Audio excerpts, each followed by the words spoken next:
뉴스 하나 소개하고 말씀을 시작하도록 하겠습니다. 북한하고 일본하고 힘을 합쳐서 대한민국을 공격한다는 뉴스가 떴습니다. 왜냐하면 중국을 대적하기 위해서 중국의 힘이 너무 세지니까 북한하고 일본하고 합세하여서 중국을 대적하려고 하는데 대한민국이 거기에 합세하지 않아서 그래서 대한민국을 먼저 쳐야겠다라는 뉴스가 저희에게 들려옵니다. 진짜 뉴스가 아니고 지금 예를 들어서 하는 거예요. 오해하시면 안 됩니다. 진짜 뉴스, 북한과 일본이 손잡아서 친다더라 그게 아니라 이런 뉴스가 들리면 우리 마음이 어떨까요? 이거 좀 심각하죠. 이거 지금 어떻게 해야 되나 이런 이제 마음입니다. 오늘 내용이 바로 그런 내용이에요. 오늘 내용이 어떤 내용이냐 하면 아람과 북이스라엘이 손잡고 남유다를 치겠다라는 거예요. 남유다를 왜 치냐 하면 아수르란 나라가 점점 커져가고 있는데 아람하고 북이스라엘이 손잡고 남유다하고도 같이 우리 아수르 대적하자라고 반아수르 정책을 펴기로 한 겁니다. 근데 남유다가 눈치를 살살 살펴보니 아수르가 꺾일 나라가 아니에요. 아수르 세력이 꺾이는 것이 아니라 점점 더 강성해지겠다라는 정치적 판단에 의해서 북이스라엘과 아람하고 손 안 잡기로 한 겁니다. 그때 왕이 아하스인 겁니다. 그러니 아람 왕하고 북이스라엘이 어떻게 했느냐? 야, 아수르 치기 전에 유다 치자라고 한 거예요. 그러면서 이미 전쟁이 일어나서 예루살렘 가까이까지 온 겁니다. 이러니 얼마나 두려워요. 이들의 마음을 어떻게 표현했느냐? 7장 2절 말씀 보겠습니다. 어떤 사람이 다윗의 집에 알려 이르되 아람이 에브라임과 동맹하였다 하였으므로 왕의 마음과 그의 백성의 마음이 숲이 바람에 흔들림 같이 흔들렸더라. 숲이 바람에 막 흔들리는 것처럼 왕과 백성의 마음이 혼란하고 흔들리고 불안해진 겁니다. 사실이 그렇죠. 우리가 지금 성경에 기록된 먼 얘기를 나누다 보니까 감정적으로 동료가 잘 안 돼서 그러지 실제로 북한과 일본이 손잡고 대한민국을 치러 왔는데 이미 부산과 의정부를 쳐서 들어오고 있다. 그러면 이건 좀 심각한 문제입니다. 그럼 우리가 왜 침을 당하냐 봤더니 아니 중국 같이 대적하려고 하는데 거기 편 안 들어줬다 이거죠. 이런 상태에서 하나님께서 이사야를 왕에게로 보내는 것입니다. 그럼 이 아하스라는 왕이 자기는 딱 보니까 이 아람하고 북이스라엘하고 손잡을 때가 아니야 라는 판단이 하나님을 의지해서 결정한 것이라면 신앙이 좋은 거죠. 근데 이 아하스 왕이 그렇게 결정한 이유는 하나님을 의지해서가 아니라 아수르가 세다 이거죠. 우리가 연합해서 공격해 봐야 게임이 안 돼. 괜히 얘네 편들었다가 유다도 쫄딱 망하게 생긴 거죠. 그래서 오히려 유다나 북이스라엘과 아람의 손을 안 잡고 아수르를 손잡기로 결정한 겁니다. 이때 이런 시기에 바로 기록된 이사야 말씀이 7장이라는 거고요. 이 내용을 조금 더 자세히 알기 위해서는 열왕기하 16장을 보셔야 됩니다. 옆에다 한번 표시해 두세요. 열왕기하 16장을 그리고 읽어보세요. 그거하고 7장하고 연결해 봐야 연결이 돼요. 그 어떤 내용인지. 아하스 왕이 왜 이들의 손을 붙잡지 않은 것인지. 열왕기하 16장. 열왕기하 16장. 이런 내용을 같이 보고 7장을 봐야 하는데 오늘은 열왕기하까지 다 읽지는 않고요. 제가 전반적인 내용을 같이 설명하면서 말씀을 나누도록 하겠습니다. 자, 이런 마음들을 우리가 가지고 보니까 7장 1절 우시아의 손자요 요담의 아들인 유다의 아하스 왕 때에 아람의 르신 왕과 아람의 르신 왕, 이 사람이 아람의 마지막 왕입니다. 이건 무슨 말이죠? 결국 르신 때에 아람이 멸망한다라는 거예요. 그리고 르말리아의 아들 이스라엘의 베가 왕, 이 베가는 망하기 직전 왕이에요. 베가 다음에 호세아 왕인데 호세아 왕 때에 북이스라엘이 멸망합니다. 그러니 지금 북이스라엘이 멸망하기 약 12년에서 14년 전 이야기예요. 이스라엘이 멸망하기 약 12년에서 14년 전 베가 왕이 둘이 손붙잡고 올라와서 예루살렘을 쳤으나 능히 이기지 못합니다. 이미 결론은 났어요. 이기지 못했다라고 결론이 났어요. 그러나 이런 전쟁의 소식에 왕과 백성의 마음은 혼란한 가운데 있습니다. 3절 그때에 이렇게 혼란하고 두려울 때에 여호와께서 이사야에게 말씀하십니다. 너하고 누가 가라 그러죠? 네 아들 스알 야숲이 같이 가라 그래요. 이상하죠? 이사야가 메시지를 전하러 왕궁으로 가는데 아들 데리고 가래요. 근데 그 아들 이름이 뭐다? 스알 야숲. 이 스알 야숲의 뜻이 뭐냐 하면 남은 자는 돌아오리라 라는 뜻이야. 아들 이름이 그래요. 아들 이름이 남은 자는 돌아온다 이런 뜻을 가지고 있어요. 그럼 하나님께서 지금 이사야하고 아들하고 같이 가라는 거예요. 그 뭐예요? 아들의 이름 자체가 어떤 메시지를 가지고 있는 겁니다. 왕에게 갈 때에 제 아들이 스알 야숲이에요. 남은 자는 돌아온다. 남은 자는 돌아온다라는 것은 하나님의 약속이에요. 그러니까 아하스 왕에게 뭘 얘기해 주냐면 이미 하나님께서 정하시고 남겨둔 자들을 구원해 내겠다라는 희망과 확신의 메시지를 왕에게 전달하고자 간 겁니다. 그래서 4절 다시 한번 읽겠습니다. 시작. 그에게 이르기를 너는 삼가며 조용하라. 르신과 아람과 르말리아의 아들이 심히 노할지라도 이들은 연기나는 두 부직갱이 그루터기에 불과하니 두려워하지 말며 낙심하지 말라. 자, 하나님께서 뭐라고 설명하냐 하면 너는 삼가라 그래요. 삼가다라는 말은 마음을 잘 지켜라 이런 뜻이에요. 네 마음을 보호해줘. 지금 어떤 마음이죠? 막 흔들리잖아요. 바람에 숲이 흔들리는 것처럼 왕의 마음이 막 흔들리고 있어요. 요동하고 있는 거죠. 마음이 불안해서 아무런 생각도 나지 않아요. 우리 인생이 그렇지 않습니까? 뭔가 불안함이 딱 꽂혀버리면요, 아무것도 들리지 않고 어떤 합리적인 결정도 못 내려요. 그래서 하나님께서 이사야를 통해서 말하는 겁니다. 너 마음 지켜. 마음을 잘 지켜. 지금 막 흔들리고 떨릴 때가 아니야. 마음을 잘 지키고 조용하라 그래요. 조용하라라는 것은 평온을 잃지 말아라라는 겁니다. 너의 마음을 잘 지키고 평온한 상태를 유지해라. 불안하지 마라. 이것을 정확하게 표현하는 것이 4절 끝에 두려워하지 말며 낙심하지 말라 그래요. 너의 마음을 잘 지키고 너의 마음을 평온한 상태에서 두려워하지 말고 낙심하지 마. 왜냐하면 르신, 아람 왕이죠. 아람 군대입니다. 르말리아의 아들 이 베가 왕이 심히 노하였을지라도, 자, 이게 재밌는 표현이에요. 이 4절을 이해하기 위해서 재밌는 표현을 쓰는데, 심히 노할지라도 라는 말은 콧구멍에서 연기가 난다 뭐 이런 뜻이에요. 콧구멍이 타오르는 거죠. 화난 겁니다. 우리 만화 그림 그릴 때 화나면 어떻게 하죠? 여기다 이렇게 바람 씩씩씩 이렇게 표시하잖아요. 지금 그 표현인 거예요. 걔네들이 심히 화가 나서 콧구멍이 막 타오를지라도, 그러나 그 연기가 무슨 연기냐? 그 연기는 두 부직갱이 그루터기에 불과하다. 부직갱이가 뭐죠? 다 타다 남은 재 있죠. 거기에서도 그루터기 맨 끝에 다 타고 재도 떨어지고 맨 끝에서 그냥 꺼지기 직전에 나는 연기. 그러니까 걔네들이 콧구멍에서 나는 연기는 이제 다 꺼져가서 죽기 직전에 나는 연기야. 그러니 두려워하지 말고 낙심하지 마 그래요. 근데 우리는 딱 보니까 쟤네들 콧구멍에서 막 연기가 나는데 진짜 화난 거예요. 근데 하나님이 알려주세요. 저거 지금 죽기 직전에 발악하는 연기야. 그러니 걱정하지 마. 두려워하지 마. 놀라지 마. 마음을 막 잃고 평정심을 잃고, 그래서 막 숲이 바람에 흔들리는 것처럼 흔들리지 마라. 마음을 잘 지키고 너희들 평온하고 두려워하지 말고 놀라지 마라. 내가 반드시 그들을 내가 부술 것인데 아무리 그들이 5절 6절 꾀하여서 너를 대적할지라도 7절 주 여호와의 말씀이 그 일은 서지 못하며 이루어지지 못하리라.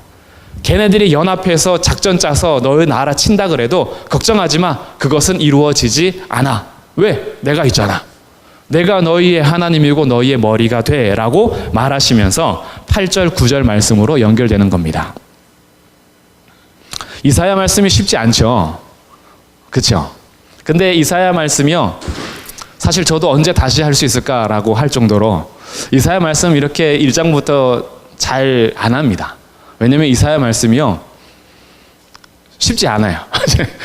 준비할 때도 쉽지 않고 들을 때도 쉽지 않고, 그러니 서로 지금 곤란한 중입니다. 그러니 할 때 잘 들으셔야 돼요. 언제 다시 할지 몰라요.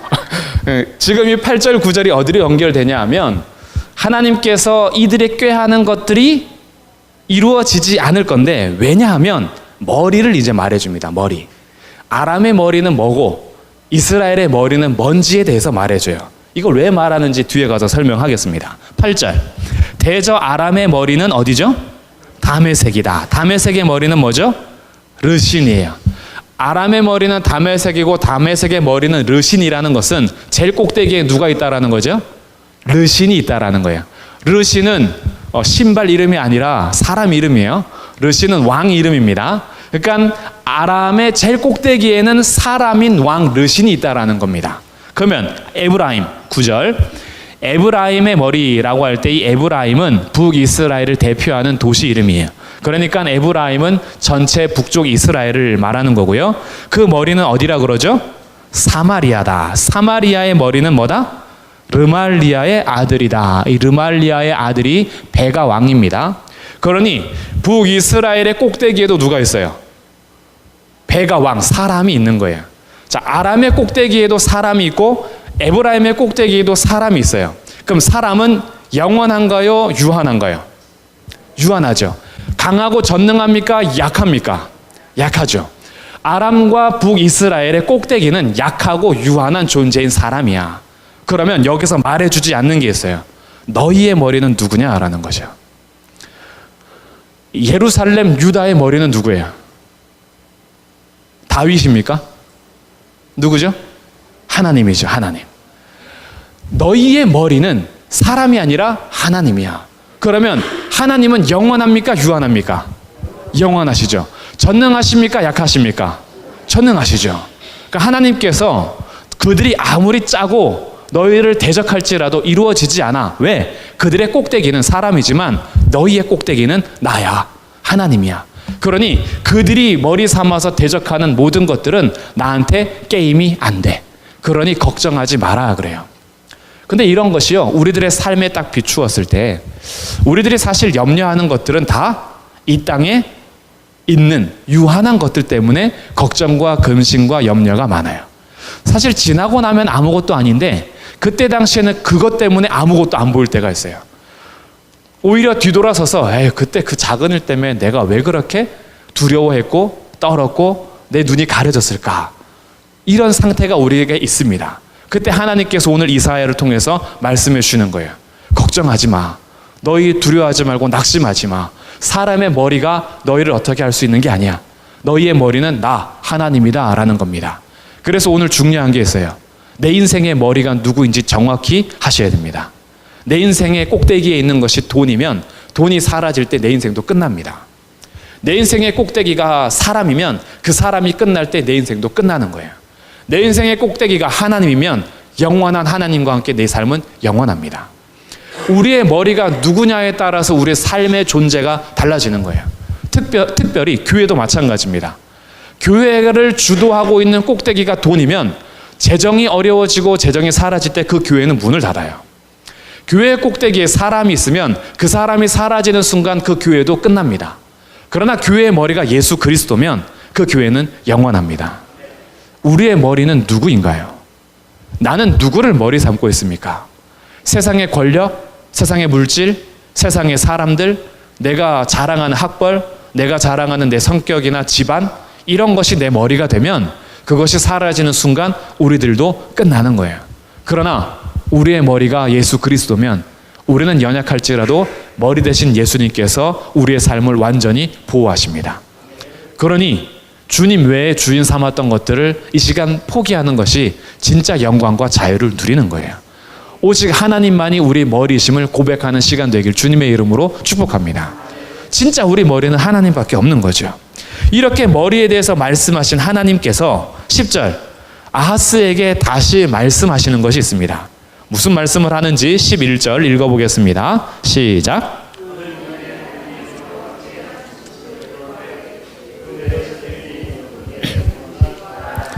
자, 이사야를 통해서 하나님 말씀을 전하시는데 너는 내 하나님 여호와께 뭘 구하라? 한 징조를 구하라 그래요. 깊은 데에서든지 높은 데에서든지 구하라. 이 말은 불가능한 것 생각하지 말고 구하라 이거예요. 아무리 깊은 것일지라도 내가 줄 수 있고 아무리 높은 것일지라도 줄 수 있으니 너는 징조를 구해라 그래요. 근데 아하스가 뭐라고 대답하느냐? 12절 읽어보겠습니다. 시작. 아하스가 이르되 나는 구하지 아니하겠나이다. 나는 여호와를 시험하지 아니하겠나이다 한지라. 여기를 이제 잘 보셔야 돼요. 이 믿음 좋은 것 같잖아요. 저는 징조 안 구할 거예요. 저는 하나님을 시험하지 않겠습니다. 출애굽 백성하고 달라. 출애굽 백성들은 하나님을 시험했는데 아하스는 하나님을 시험 안 하겠대.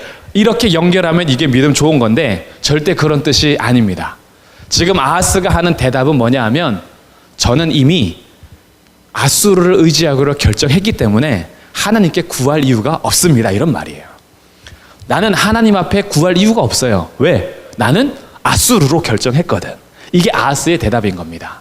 그래서 하나님께서 이사야를 통해서 징조를 구해라. 그러면 깊은 것이든지 높은 것이든지 무엇을 구해도 나는 너에게 징조를 줄게 라고 하는 건 하나님께서 아하스에게 믿음을 요구하신 거예요. 신뢰를 요구한 겁니다. 너가 나를 믿는 것을 표현해라. 너가 나를 신뢰한다는 것을 표현해라. 그러면 어떤 것이든지 내가 줄게 라고 한 건데 아하스가 됐어요. 저는 안 구할 거예요. 난 하나님 앞에 그런 시험 안 해요. 왜? 나는 이미 아수르랑 편먹기로 마음의 결정을 했습니다 라는 거죠. 그래서 이사야가 13절에 대답하는 거예요. 다윗의 집이여 원하건대 들을지어다. 너희가 사람을 괴롭히고서 그것을 작은 일로 여겨서 또 나의 하나님을 괴롭히려 하느냐. 하나님은 들어주려고 기다리는데 안 구하겠다라는 거예요. 그래서 하나님이 괴로워하시는 겁니다. 나를 의지하라는데 하나님 의지 안 하겠다라는 거예요. 나를 신뢰하면 표현하라는데 하나님 신뢰 안 하겠다라는 거죠. 하나님 마음을 또 괴롭게 하려느냐. 그래서 하나님께서 구하지 않는 징조를 오히려 말씀하십니다. 그것이 14절이에요. 자, 여기 중요한 거니까 읽어보겠습니다. 시작. 그러므로 주께서 친히 징조를 너희에게 주실 것이라. 보라, 처녀가 잉태하여 아들을 낳을 것이요 그의 이름을 임마누엘이라 하리라. 아멘. 이 말씀 익숙하죠? 처녀가 잉태하여 아들 낳는 것 불가능한 겁니까? 가능한 겁니까? 불가능한 거죠. 왜 이 말씀을 하셨을까요? 그 앞에서 말씀하셨잖아요. 깊은 데에서든지 높은 곳에서든지 구하라. 어떤 불가능한 것일지라도 내가 들어줄게 라고 했는데 그가 믿음의 표현으로 징조를 구하지 않았어요. 안 하겠다 이거죠. 그러니 하나님께서 친히 징조를 주시는데 불가능한 일을 주시겠다라고 약속한 거예요. 처녀가 잉태하여 아들을 낳을 것이요 그 이름을 임마누엘이라 하리라. 임마누엘, 하나님이 우리와 함께 계시다. 뭐예요? 하나님이 우리와 함께 계시는 그 이름에는 이 세상의 그 어떠한 불가능한 일도 하나님 안에서는 가능하다. 내가 이루면 이루어진다 라고 하나님께서 말씀하시면서 징조를 준 겁니다. 결국 이 말씀은 예수 그리스도께서 완성이 되는 거죠. 예수 그리스도가 동정녀 마리아에게서 탄생하셔서 임마누엘로 오시는 거죠. 앞으로 700년 뒤에 일어날 일을 이미 예표하면서 한 아이가 태어나는데 이스라엘은 이제 15절 16절 그 아이가 악을 버리고 선을 택할 줄 알 때 이때의 나이가 약 12세에서 14세 정도가 되는 거예요. 선악을 분별할 수 있는 나이 정도 되면 이 아이가 태어나서 자라면 그러면 내가 엉긴 젖과 꿀을 먹을 것이고 이 아이가 그럴 때쯤 되면은 내가 미워하는 두 왕의 나라가 황폐해질 거야 라고 하면서 이스라엘, 북이스라엘이 멸망하기까지는 12년에서 14년 정도 남았다라고 지금 징조를 주는 겁니다. 실제로 이 말씀을 한 이후에 12년 뒤에 북이스라엘이 망합니다. 북이스라엘이 망해요. 지금 이 말씀을 할 때가 734년이고요. 그리고 북이스라엘이 멸망하는 날짜가 722년입니다. 12년 뒤에 나라가 멸망을 해요. 그러니까 하나님께서 이사야를 통해서 나를 의지하지 않고 아수르를 의지한 너희 나라가 결국은 아수르에 의해서 멸망할 거야 라고 얘기하는 겁니다. 그래서 북이스라엘은 그렇게 멸망하고 아하스를 통해서 이미 예언의 메시지가 전파가 되고 있는 거예요. 그러면 이 징조를 구하라는 말을 조금 더 쉽게 표현해 보겠습니다. 하나님께서는 지금 우리에게 이런 걸 요구하시는 거예요. 너가 나를 믿는다면 그렇다면 나를 믿는 믿음의 표현을 보여라 라는 건데 이렇게 오해하시면 안 돼요. 하나님 내게 표적을 보여주시면 그러면 믿을게요. 이거 구하라는 거죠? 이렇게 오해하시면 안 됩니다.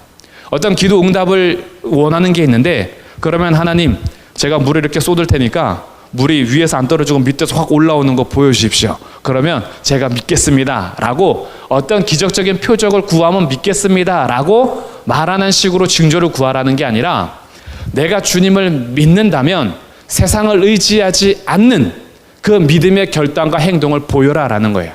그러면 오늘 기도하는 이 자리가 내가 의지해야 될 사람이 있는데 그 사람을 만나지 않고 나는 하나님 의지할 거야 라고 기도하러 왔다면 이것이 징조를 구하는 거예요. 하나님, 저 그 사람 만나면 당장 돈 받을 수 있는데 그 사람 내가 구하지 않고 주님께 의지하여서 주님의 징조를 구하겠습니다. 이게 하나님을 의지하는 믿음의 결단으로 징조를 구하는 거예요. 그러니까 여기서 징조를 구하라는 것은 보여주면 믿겠습니다가 아니라 제가 믿으니까 하나님 보여주십시오 이런 거예요. 제가 믿음으로 돈 따라가지 않을 겁니다. 그러니 돈 따라가지 않아도 살 수 있는 길을 주님 보여주십시오. 하나님, 제가 믿기 때문에 기도합니다. 그러니 기도할 때 주님 응답해 주십시오 라는 결단인 거죠. 그래서 이렇게 아하스에게 오늘날로 쉽게 말하면 이사야가 이렇게 말했다라는 거예요. 가서 하나님이 너와 함께 할 거니까 너 기도해라. 근데 아하스가 뭐라 했냐면 나 기도 안 해. 왜? 나 기도 안 해도 줄 설 때 있어. 아수르한테 손잡을 거야. 그러면 내 인생 펴게 돼 있어. 뭐하러 하나님 앞에 기도해? 라고 대답했다라는 거예요. 근데 여기에서 반응이 원래는 이거였죠. 아, 내가 아수르 왕 의지할 마음이 있었지만 기도해야겠구나. 하나님, 그러면 제가 하나님께 기도하겠습니다. 아수르 손잡지 않아도 하나님께서 열어가신 일들을 보여주십시오. 이런 징조를 구하라는 거예요. 깊은 데서든지 높은 데서든지 너가 나를 붙들고 의지하여서 믿음의 표현을 보이면 내가 다 들어줄게 라고 약속했던 겁니다. 그러니 오늘 이 자리가 하나님의 징조를 구하는 자리가 될 수 있습니다. 하나님, 제가 피곤하고 지치고 집에서 쉬고 싶은데 오늘 주님을 믿는 믿음의 표현으로 기도하러 왔습니다. 오늘 기도할 때 주님 응답해 주십시오. 제가 다른 것 의지하지 않고 주님 의지할 겁니다. 그러니 주님, 오늘 이 시간 기도할 때 응답해 주십시오. 하나님만을 의지하는 표현이 이사야를 통해서 우리에게 주시는 말씀이라는 거예요. 그럼 오늘 이 말씀을 통해서 우리에게 분명히 주시는 것이 있어요. 하나님께서는 지금도 자기 백성들에게 기록된 성경을 통해서 끊임없이 말씀을 하시는데, 첫 번째, 너희의 머리가 누구냐라고 우리 가운데 오늘 질문을 던지시고, 두 번째, 너희가 의지하는 것은 도대체 무엇이냐라고 질문을 던지시는 거예요. 머리를 삼는 것에 대해서 오늘 다시 한번 결정하십시오. 내 머리는 오직 예수 그리스도시다. 할렐루야. 다른 건 머리 삼지 마십시오. 머리 9 달린 괴물로 살지 말자는 거죠. 내 머리는 예수님도 있고 돈도 있고 사람도 있고 권력도 있고 머리 9 달린 괴물로 사는 게 아니라 다른 머리 다 잘라버리고 내 머리는 오직 하나님, 당신 외에는 나에게 머리가 없습니다. 이것을 오늘 결정하는 밤인 거예요. 그리고 하나님, 내 머리가 주님이기 때문에 난 주님께 기도하면서 징조를 구할 겁니다. 다른 데 가서 무릎 꿇거나 절하거나 빌지 않고 나 주님께만 기도할 겁니다. 그러니 주님, 내 인생 주님의 손에 있으니 주님께서 내 인생 이끌어가 주십시오. 그런 징조를 구하면 하나님께서 그 믿음의 결단 위에 반드시 응답하시고 우리의 인생을 책임져 주실 줄로 믿습니다. 이 믿음으로 오늘 기도하시는 거예요. 할렐루야. 네, 우리 머리 오직 예수 그리스도이신 그 머리이신 예수님 앞에 하나님만을 의지하면서 하나님, 오늘 이 밤이 제가 주님만을 의지하며 주님께 구하는 그런 시간이 될 것이니 제 기도 제목을 아뢰면서 하나님 응답해 주십시오. 내가 정말 사랑하는 영혼을 위해서 기도하는데 아직 돌아오지 않습니까? 주님께 맡기고 그 영혼을 위해서 기도하십시오.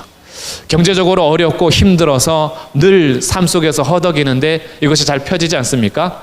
그렇다고 해서 내가 돈 있는 자를 의지하거나 내가 이 땅의 경제적인 여건을 의지하는 것이 아니라 그럼에도 불구하고 내가 하나님을 의지하니 어렵고 힘든 중에도 모든 것이 가능하게 하시는, 풍부에 처할 줄도 알고 비천에 처할 줄도 아는 일체의 비결을 배워 내게 능력 주시는 자 안에서 모든 것을 할 수 있는 그 징조를 제게 허락해 주십시오. 내 주님만 믿고 가겠습니다 라고 기도하는 자리, 그 자리가 오늘 이 자리. 사람 때문에 상처를 받아서 낙심이 되고 흔들리셨습니까? 하나님, 내가 사람으로 인해서 상처를 받았지만 이제 더 이상 사람 때문에 내 삶을 포기하지 않고 사람 위에 계시는 하나님 의지하면서 내 인생을 맡기니 하나님, 내 삶을 다시 이렇게 세워 주십시오 라고 기도할 수 있는 이 밤, 나의 모든 상황을 놓고 기도할 수 있으니 오늘 오직 주님만이 나의 주인 되시고 하나님만이 내 주인 되시고 어떠한 거센 풍랑이 몰아쳐도 나의 영혼을 잠잠하게 하실 주님의 사랑 앞에 간구할 수 있는 밤이 되기를 주님의 이름으로